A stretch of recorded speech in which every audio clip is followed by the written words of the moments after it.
Astelenon guztioi, egun berezia da gaurkoa Gasteizen, 59 urte bete dira gaur martxoaren 3ko sarraskitik. Ia mende erdi igaro ostean San Frantzesko Eliza memoria gune izendatu dute.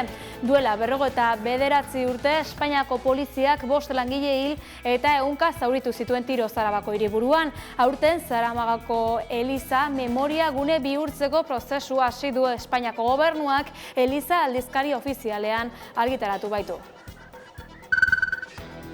Vatikanoak Opus Deitik kanporatu du pederastiagatik zigortutako Gaztelueta ikastetxeko irakaslea. Gaztelueta ikastetxeko irakaslea adingabe bati sexu abusu jarraituak egiteagatik Opus Dei erakundetik kanporatuko dutela batzi du Vatikanoak. Sententzia kanonikoan zehazten denez biktimaren lekukotzak sinesgarritasun osoa du. Astelehen honetan hasi da berdelaren kanpaina, arrantzaleek gaur ekin diote aurtengo berdelaren lehenengo kanpainari. Kuota aurrekoan baino 22% txikiagoa izango dute Europar Batasunaren aginduz. Automozioari dagokionez ez dira garai honenak, Gasteizko Mercedesen 3 txandatik 9 orduko bira murriztuko dute lanaldia. Iazko azaroan hainbat sindikaturen babesarekin onartutako plana jarraituz, 9 orduko 2 txandara murriztu dute lanaldia Gasteizko Mercedesen. Diotenez, enpleguari eustea da murrizketa horren helburu nagusia. Bilabesetan bertan bera utzi dituzte lanuzte partzialak. Aste honetarako aurreikusita zeuden bilabesetako lanuzte partzialak bertan bera utzi dituzte enpresa eta sindikatuak negoziazioetan aurrera pausoak egin dituztelako.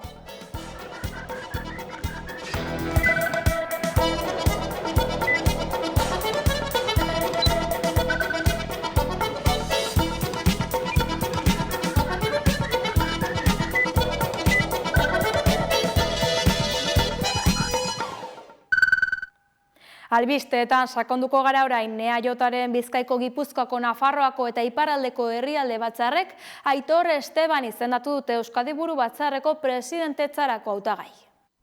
EAJaren Bizkaiko, Gipuzkoako, Nafarroako eta Iparraldeko herrialde batzarrek Aitor Esteban proposatu dute Euskadi Buru Batzarreko presidente izateko hautagai gisa. Erabaki hau martxoan 29an eta 30an Donostiako Atano 3. pilotalekuan egingo den 9. batzar nagusian jakinaraziko dute. Bertan aukeratuko dituzte Euskadi Buru Batzarreko presidente berria eta buru berriak. Era berean, batzarreko ordezkariak Euskadi Buru Batzarraren ekintza politikoa zehaztuko duten 5 txostenen inguruko zuzenketak eztabaidatuko dituzte eta behin betiko testuak onartuko dituzte. Zuzenketa horiek dagoeneko Bizkaiko, Gipuzkoako, Nafarroako eta Iparraldeko batzarreko onartu dituzte, bestalde Arabako herrialde batzarra asteazken honetan bilduko da. Bizkaian, Gipuzkoan, Nafarroan eta Iparraldean egindako herrialde batzarrak 9. batzar nagusien aurreko azken pausoen artean kokatzen dira. Izan ere, dagoeneko amaitu dira Euskadi Buru Batzarreko kideak hautatzeko barne prozesuaren bi itzuliak. Lehen itzulian Euskadi Buru Batzarra zuzentzeko 2 hautagai nagusi izan ziren Andoni Ortuzar, EAJaren egungo presidentea, eta Aitor Esteban, Espainiako Kongresuko bozeramailea. Hala ere, Ortuzarrek lehiatik erretiratzea erabaki zuen eta horrela bidea ireki zion Estebani bigarren itzulirako. Prozesu hori otsailaren 26an amaitu zen. Bizkaiko, Gipuzkoako, Nafarroako eta Iparraldeko herrialde batzarrek ez dute Aitor Estebanen hautagaitza bakarrik babestu. Euskadi Buru Batzarreko burukide izateko 8 hautagai ere onartu dituzte. Andoni Busquet, Joseba Diez Antxustegi, Jon Gambra, Maitane Ipinazar, Miren Martiarena, Markel Olano, Javier Oio eta Manu Tejada. Hautagaitza zerrenda horrek lurralden eta joera politikoen arteko oreka bilatzen du. Izan ere, Ortuzarren ingurukoak dira Tejada, Busquet eta Martiarena, eta aldiz Ipinazar Estebanen gertukoa da. Bestalde, lurralde ordezkaritzari dagokionez, Olanok eta Gambrak Gipuzkoa ordezkatuko lukete, Diez Antxustegi Araba eta Oiok Nafarroa. Barne prozesua amaitutakoan 14 lagunek osatuko dute Euskadi Buru Batzarra. Mailan eseriko dira presidentea, berezko 8 kideak eta lurraldetako 5 buruak. Nafarroan talde memorialistek erorien monumentua eraisteko eskaera berretsi dute beste behin ere. Irune Rejano, konta iguzu gehiago. Frankismoaren oroimenerako eragileen elkartek PSN, EH Bildu eta Geroa Bairen foru lege proposamenari zuzenketak egin dizkiote eta erorien eraistea proposatu dute lege hierarkia eta memoria demokratikoen legearen xedeak errespeta daitezen. Frankismoaren oroimeneko elkarteek Nafarroan erorien monumentua eraisteko eskatu dute. Frankismoaren memoriarako eragileen elkarteek 30 entitate biltzen dituztenek, PSNek EH Bilduk eta Geroa Baik aurkeztutako lege proposamenari zuzenketa batzuk egiten dizkion dokumentua aurkeztu dute Nafarroako parlamentuan. Espazio publikoan ikur frankistak ezabatzea bilatzen dute proposamenek. Bereziki, Iruñeko erorien monumentua, elkarteek frankismoaren gorazarrearen simbolotzat jotzen dutena. Hiru talde politikoek gaiari buruzko eztabaida parte hartzailea irekitzeari uko egin ondoren, elkarteek azpimarratu dute Nafarroako memoria demokratikoaren legea bete behar dela. Ikur horiek kentzea aurre ikusten baitu eta horrelako monumentuak babesten edo kontserbatzen dituzten araudi guztiak indargabetzeko eskatu dute. Proposatutako zuzenketen artean, nabarmentzekoak dira erorien monumentua eraistea, haren simboloak ezabatzea eta hartzapezpikutzari elementu erlijiosoak ematea. Hala nola gurutziltzatuak. Proposamen hauekin, oroimen elkarteek uste dute erorien monumentua eraisteko duten zalantzak edo oztopo juridiko guztiak desagertuko direla. Horrela ez bada, historian geratuko da PSN, EH Bildu eta Geroa Baiko talde politikoek frankismoaren simboloak mantentzea nahiago dutela, PP Vox gobernatzen duten erkidegoetako gobernuek bezala. Elkarteek nabarmendu dute haien helburua dela frankismoaren biktimen duintasuna zaintzea eta memoria demokratikoaren legeak ezarritako justizia, egia eta erreparazioaren printzipioak betetzea, bai tokian toki, bai estatuan.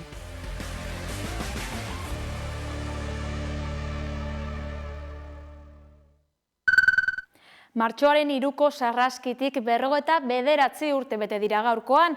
Urteurrenarekin batera San Francisco Eliza memoria gune izendatu dute. Julen Díaz de Argote, Martxoak 3 eta Memoria Gara elkarteko kidearekin elkartu gara. 1976ko martxoaren 3an Gasteizek historian langileriaren aurka bizitako erasorik handiena jasan zuen. Zehazki, Espainiako polizia armatuak 5 langile hil eta 100 baino gehiago zauritu zituen.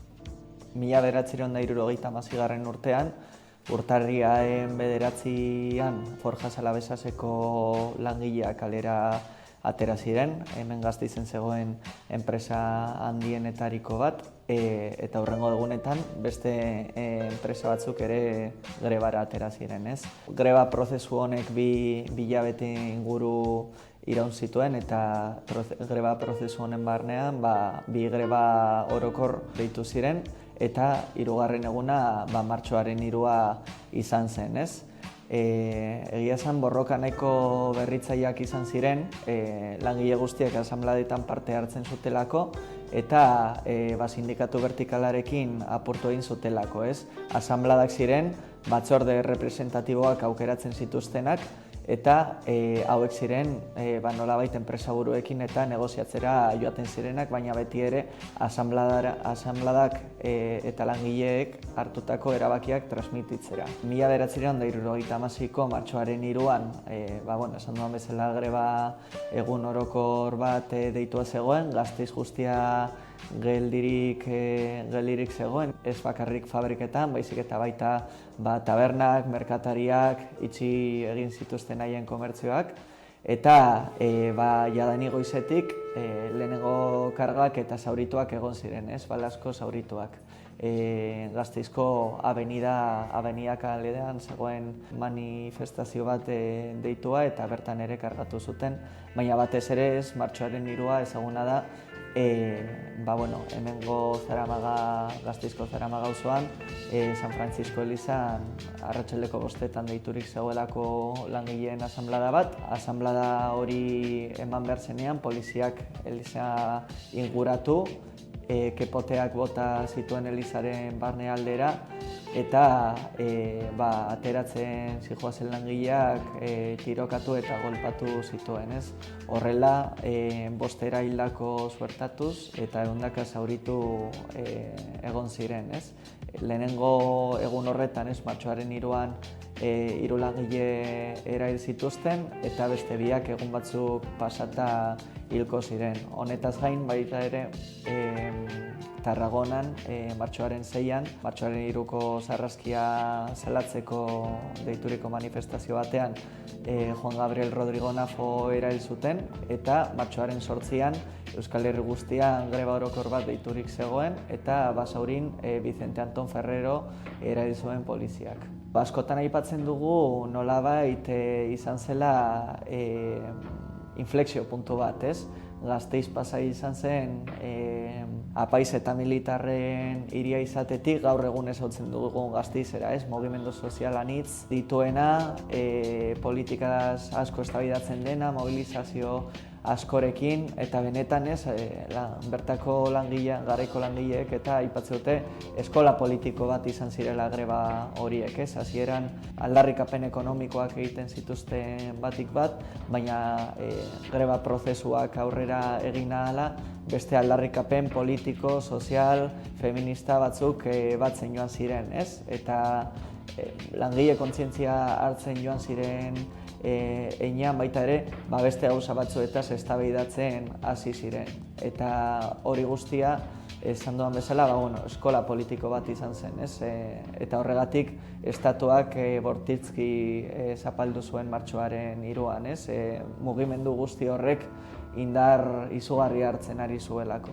Iaz egin genituen 70 bat elkarrizketa, pixkat elkarteak zituen kontaktuekin, eta hurbileko jendearekin, ezagutzen genuen jendearekin, baina gure asmoa bada aurten memoria auzolan bat irekitzea, nahi duenarentzat, nahi duenak gerturatu ahal izateko ez, eta kontatu ahal izateko berak zelan bizi izan zituen grebak, zelan bizi izan zituen, zelan bizi izan zuen martxoaren 3ko sarraskia, eta baita ere, elkarteari doaitzan eman ahal izateko martxoaren 3arekin zerikusia daukaten objektuak, ez? Ez bakarrik errepresioaren objektuak direnak, ez? Badalak, kaskilloak, poteak eta bar, baizik eta baita ere garaiko bizi eta lanarekin zerikusia daukatenak, ez? Adibidez, langile batzuk eman dizkigute garaiko nominak,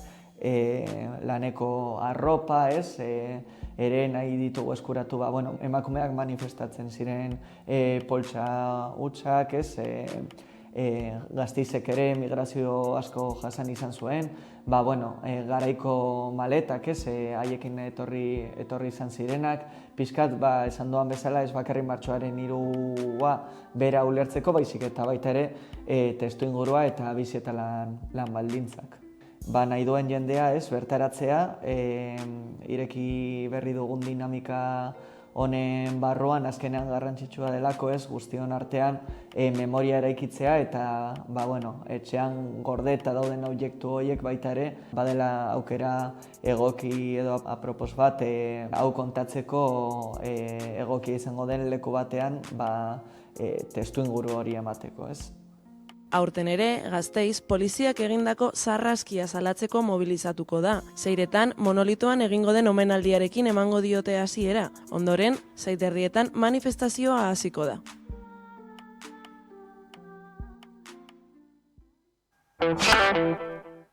Sehaskak herri urratsen erlezainak diru kanpaina nazionala aurkeztu duen daian. Erlezain bakoitzak 10 euro edo gehiagoko ekarpena egingo du eta trukean herri urratsen erlearen irudia duen pin bat jasoko du etxean, zaindu eta babes dezan. Arberoa ikastola eta Katxalin Elizalde kolegioa laguntzeko izango da bildutako dirua. Herri urratzen erlezainak diru kanpaina nazionala aurkeztu du Sehaskak Hendaian. Erlezain bakoitzak 10 euro edo gehiagoko ekarpena egingo du eta trukean herri urratzen erlearen irudia duen pin bat jasoko du etxean, zaindu eta babes dezan. 5.000 erlezain biltzera iritzi nahiko lukete. Erleek elgarrekin egiten dute lan, komunitatean bizi dira eta bere biziko garrantzia dute ekosisteman. Esan ohi da erlea desagertuko balira, munduan 4 urte gehiago ez lukela iraungo. Gure komunitatearekin uste dugu berdina gertatzen dela. Sehaskako komunitatea beharrezkoa da euskerak bizirik iraun dezan Euskal Herriko txoko honetan. Bai eta euskalduntzearekin jarraitzeko ere. Hartu ez da ikasi hitzaren arnasa, ikasi da nik hartu eta zuri pasa. Eta ze adibide hoberik erleak baino, ezta? Guri dagokigu orain behin hartu genuen hori ikastolei eta sehaskari ematea. Dagoeneko baditugu erlezain ugari Euskal Herrian luze zabalean, baina gehiago behar ditugu. Beraz, hemendik Euskal Herritarrei deia, egin dezagun elkarrekin Arberoa ikastola eta Katalin Elizalde kolegioaren alde. Erlezainak behar ditugu euskara eta euskal kulturaren ekosistemak diren bi erlauntza hauek zaindu eta babesteko. Izan zaitez erlezain. Maiatzaren 11an izango da aurtengo herri urratz, eta Sehaskako lagunak jaialdiaren antolaketan ari dira honezkero buru belarri. Ekarpena herri urratzen webunetik egin daiteke. Errezain egiteko modua oso erreza izango da. Herri urratzeko webgunean sartu beharko da, bertan bereziki kanpaina hontarako sortu dugun atalean sartu, bertan datuak eman, ordainketa egin eta ostean etxean jasoko dute gure erle beltza. Webguneaz gain, ikastola eta festa ezberdinetan erlezainak egiteko mailak jarriko ditugu eta gaur dei bat egiten dugu ere Euskalgintza, Euskara Elkarte orori kanpaina horretan parte hartu nahiko balu, gurekin harremanetan jartzeko eta baliabideak emango genizkioke erlezainak egiteko herrietan, auzoetan eta dagokion leku guztietan. Ateioka dugu emakume langilearen nazioarteko eguna, hor emakume gehien biltzen dituen azpisektorea sariko gara ondorengo minutuetan saregilez. Funtsezko lan egiten dute arrantzaontziek arrantzan egiteko behar duten antolaketa prozesuan, emakumeek arrantzarako tresneria eta aparagailuak egin eta zaintzen dituzte. Euskal Herrian ordea geroz eta gutxiago dira denak emakumeak. Hondarribiko portura gerturatu gara emakume hauez jabetzeko. Saregileak itsasoko emakumeak dira, eskulagintzako lanbidea da eta emakumeak gehien biltzen dituen azpi sektorea. Belaunaldi ordea galtzen doan ofizioa da, ikusten duzuen bezalaxe sareak ez dira faltan saregileak. Bai, hori hala, Hondarribiko portuan hitzordua egin dugu Maitane Etxeberria saregilearekin. Nik azkenean lotura badut itsasoekin bai osaba, izebak eta lan egiten dute.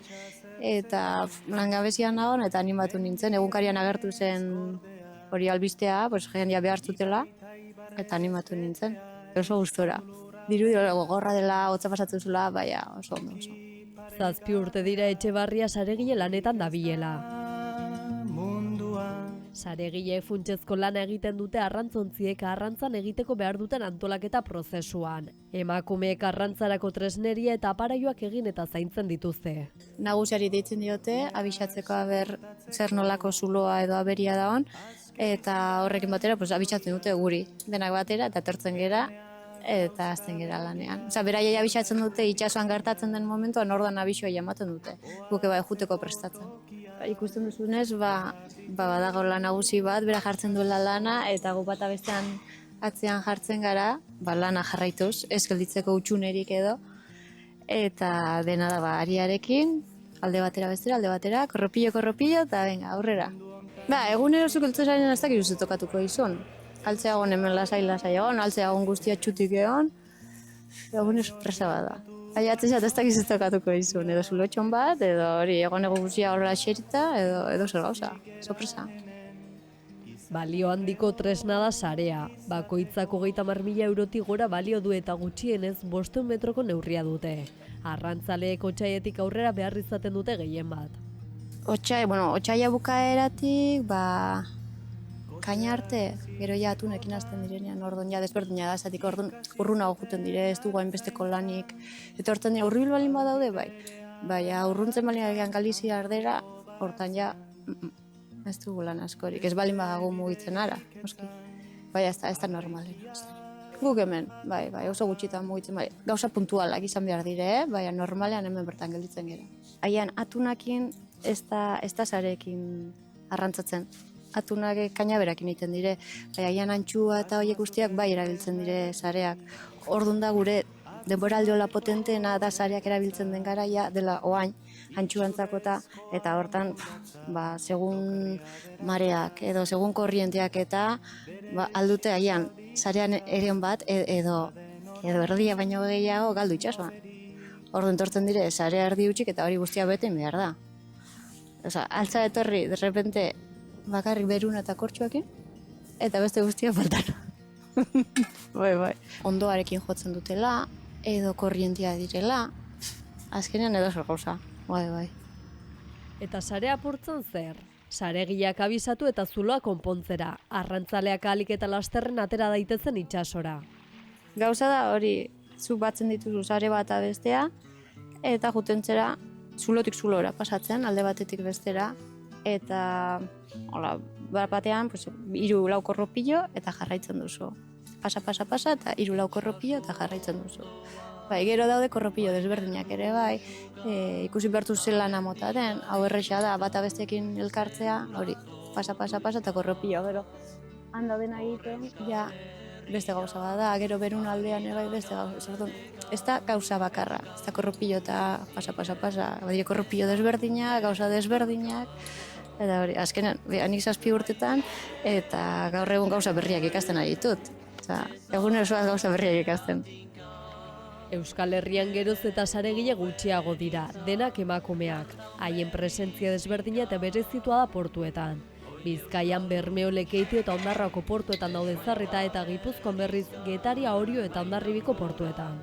Hau da portu gehiena, saregile gehiena dituena 12 garela, gero bestetan ja gutxiago, eta urtero gutxitzen ari dira. Ez da gitu gain dela, 10 urte, igual 80 ginen. Edo gehiago. Eta guain ez da giperro gehira altzen garen, ez da. Zo gutxi. Gero eta gutxiago izateak bere zergatia du. Saregileen lan egoerak lan baldintzek edo jarduera gogorraren berezko lan gaixotasunek bidea egiteke dute oraindik legeztatuak eta aitortuak izateko. Dena den Maitanek pertsonalki esan digu asko hobetu dela egoera. Leno, pues ez, baina gaur egungo egoera, oso ono. Ezin geha kejatu. Bai, gauzak asko aldatu dire, ez da aintzina bezala. Normalean lehen egiten ziren, hori, etxeko Andreak zirenak, bai gizona, senarra, edo norbait etxean balin bazen nuen arrantzalea, zuk onera tortzen zinen lanera, ez balin bazen nuen zer gehiago. Ordu lehen etxe honain ondo baloratua bezala, gaur egun bai, gaur egun oso ondo gaur. Lan baldintzak zerbait hobetza lortu arren 11 orduko lantxandak egitera iritsi dira. Hori lana bezala, zuk eltezera, batez ere igual hori ardoran, oain lasteraziko dela otxaila bukaeratik edo horrela hortik aurrera, zuk bakizunoi sartzezaren, ez dakizunoi sartzezaren. Gure gehiengoa, ordu topea egunean 11 ordu dire. Bai, 8 7 Baina, hori, zuk bakizunoi sartu, bai ez dakizunoi sartzera. Agian goizeko 8 deitzen du norbaitek, gero beste batek, eta gara, azkenan sareak ez digo denbora ematen, bata beste atzetik dena konpontzeko, orduan junbeatea bat, lehenengo bat, gero beste bat, eta azte zera, ez da bukatzen. Eta horrela egunero? Otsailetik aurrera, bai. Oain nahiko lasai gaude, oain hori neguko lanak iten ari gera, eta badugola ordutegi finkoa. Baina, hori, otsailetik aurrera, sakabo txinpon. Horten ez da bezer. Emakume asko aritu ira mendeetan zehar kaian bertan behartutako posturetan eta Airezabalean lan eginez, arrantzontzietan artisautzako arrantzan, batez ere inguraketako arrantzan erabiltzen diren aparaiuak egiten edo konpontzen. Bai, arrantzalak itsasoa ateratzen balin dire, gu beharrezkoa gara berainentzat. Ez dago makinarik, ez dago ezer gehiagoa konpontzeko orduan. Emakumeen lanbidea da nabarmeki, marginala kasu askotan ez ezaguna herritar askorentzat eta laneko legeriarako ikusezina zenbait alderditan. Kolokan gelditzen ari den sektorea da bai arrantzaleena, bai saregilena. Joera hori da, gero eta arrantzale gutxigo, itsasontzi gutxigo, eta dena berantza da. Bai. Normalean hori itsasoekin lotura batuena igual gura, atxa bat, ama bat, edo ize bausabak, edo norbait balin badago itsaso munduan, agian animatu daiteke, baina ez da runtena. Ez. Batzuek diote desagertzar dagoen lana dela, belaunaldi berrien falta dute. Horregatik Maitane Etxebarriak saregile izatera animatzeko dei egiten dio interesa duen herritar orori. Gehiago beharrezkoa garelako. Zatik, arrantzaleak ateratzen balin badire, gu beharrezkoa gara bai edo bai. Oain dela gutxi atera da kursillo bat, non erakusten ez dut, 3 hilabeteko kurtsilloa, eta han erakusten dute bai teoria eta bai praktikoa. Eta oain praktiketan daude, non da, Hori ere bai, biak daude praktiketan, eta beste portutan ere bai beste, ez dakit ziren 8 bat edo, sartu dire. Ateratzen dira hola kurtsillo behar dituztenean, eta orduan jendea apuntatzen da. Ez dakit hemendikan noiz arte aterako den beste bat, baina momentuan, hori 8 bat bai sartu dire, eta gero jarraian dijoazte lanera, segurazki. Argi dago arrantzaleen sektorea mantentzeko ezinbestekoak direla itsasoko emakumeak.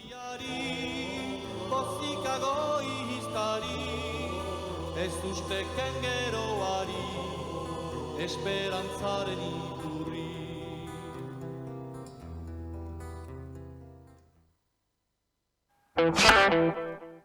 Ekonomia arloan Laudioko Guardianeko langileek salatu dute lantegiaren etorkizunari kea eta publizitatea dariola. Laudioko Guardian enpresako 171 lanpostuak askentzeko enplegu erregulazio espedientearen kontsulta epea ireki dute. Lantegian dagoeneko ez dago aktibitaterik, eta langileen etorkizuna erabaki behar da orain. Langileek protestak errepikatuko dituzte enplegu erregulazioko espedientea negoziatzeko bilera bat egiten den bakoitzean. Eusko Jaurlaritzak unean uneko informazioa eman diezaien nahi dute langileek. Inbertitzaileak dauden edo guztiak kea eta publizitatea den jakin nahi dute. Langile batzordeak eskatu du kaleratu nahi dituzten langilei beste lanpostu bat emateko, edo gutxienez, horiek lehentasuna izatea instalazioak berriro martxan jartzen badira. Eusko Jaurlaritzak bere aldetik berretzi du Guardian enpresaren lantegia eskuratzeko interesa izan dezaketen bazkide industrialen bila jarraitzen duela.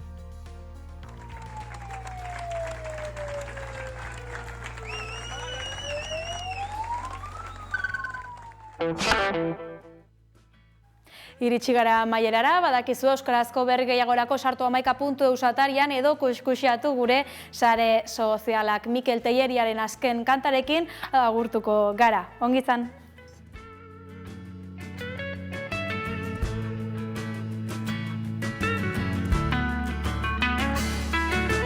Nola lurriz ibili zen alde basatian, ala esan, ea nola den jendea irian, ea badiren adiskideak bide erdian, kalean, lagunak. Gogora nola azaldu zuen errealitatea, errealitate zikinak eragindako erretratuak, erretratu ilunak akituak ta noragabekoak, kalean lagunak. Ala esan ba ea nola den hemen jendia, errealitate bortitzak utzitako atxekabetuak, errealitate bortitzak utzitako abandonatuak, kalean lagunak. Tiralai, tiralai, tirairira, begira, bihotzak ernai edotan beti zai, zai, zai, zai, egunen batean bingo zaldatuko den zoria, kalean lagunak.